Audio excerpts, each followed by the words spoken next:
Students, आज हम पाठ 11 सर्वनाम को पढ़ेंगे। ठीक है, तो आपकी आराध्या व्याकरण बुक में पेज नंबर 61 पर पाठ 11 सर्वनाम है, इसे देखिए। सबसे पहले इसकी परिभाषा पढ़ते हैं। परिभाषा: वाक्य में संज्ञा के स्थान पर प्रयुक्त होने वाले शब्दों को सर्वनाम कहते हैं। ये देखिए क्या है, ये जो है ये आपकी परिभाषा दी हुई है यहाँ पर कि वाक्य में संज्ञा के स्थान पर प्रयुक्त होने वाले शब्दों को सर्वनाम कहते हैं। यानी कि जो संज्ञा है उसकी जगह पर अगर हम कुछ और शब्द को प्रयोग कर रहे हैं तो वो क्या कहलाएगा? सर्वनाम कहलाएगा। ठीक है, अब देखते हैं आगे। संज्ञा की पुनरुक्ति को दूर करने हेतु सर्वनाम का प्रयोग किया जाता है। पुनरुक्ति मतलब बार बार प्रयोग करना। जैसे राम के बारे में हम बात कर रहे हैं तो राम एक बहुत अच्छा बच्चा है, राम एक अच्छा विद्यार्थी है, राम कक्षा 8 में पढ़ता है, राम की माता का नाम जानकी है, राम के पिता का नाम कृष्ण बाबू है। तो अब हम यहाँ पर हमने क्या कहा? राम राम राम बार बार प्रयोग किया, लेकिन अब हम क्या करेंगे? सर्वनाम का प्रयोग करेंगे। क्या कहेंगे?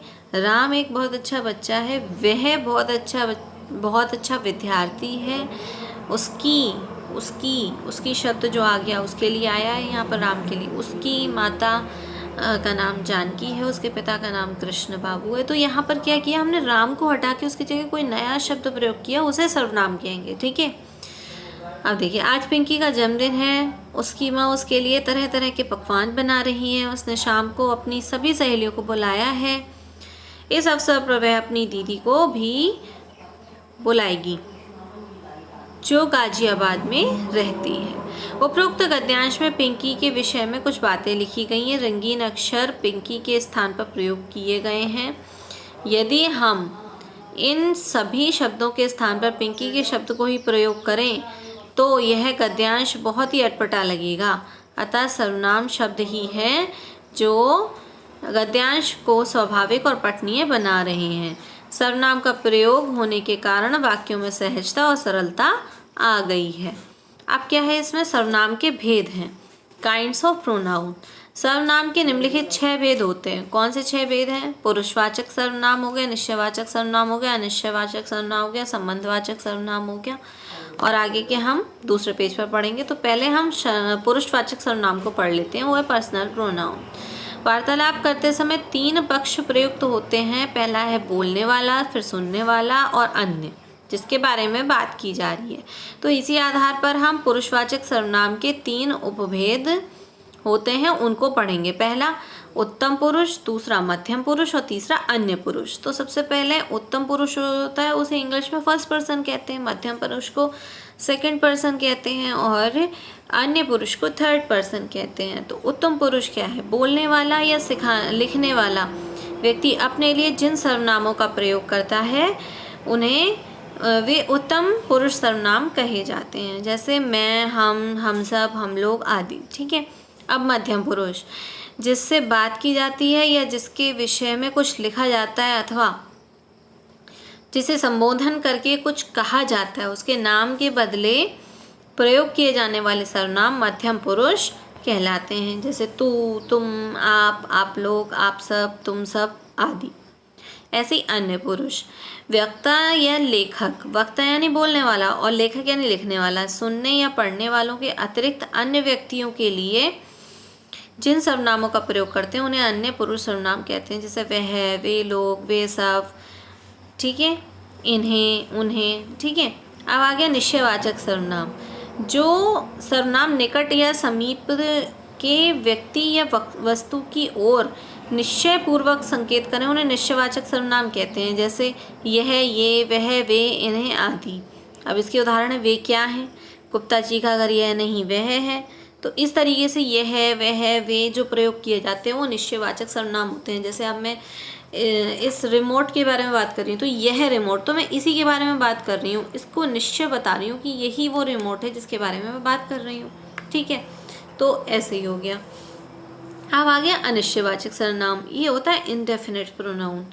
जिस सर्वनाम से किसी निश्चित प्राणी या वस्तु का बोध ना हो उसे अनिश्चयवाचक सर्वनाम कहते हैं, जैसे कोई, कुछ आदि।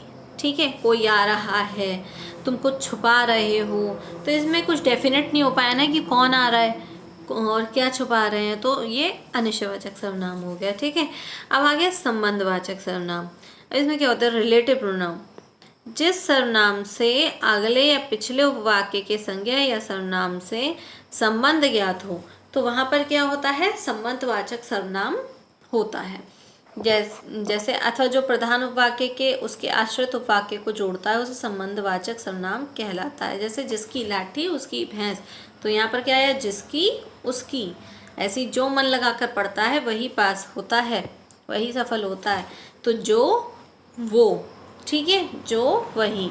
तो यहाँ पर कह दिया इन वाक्यों में जैसा वैसा जो वही आदि संबंधवाचक सर्वनाम है।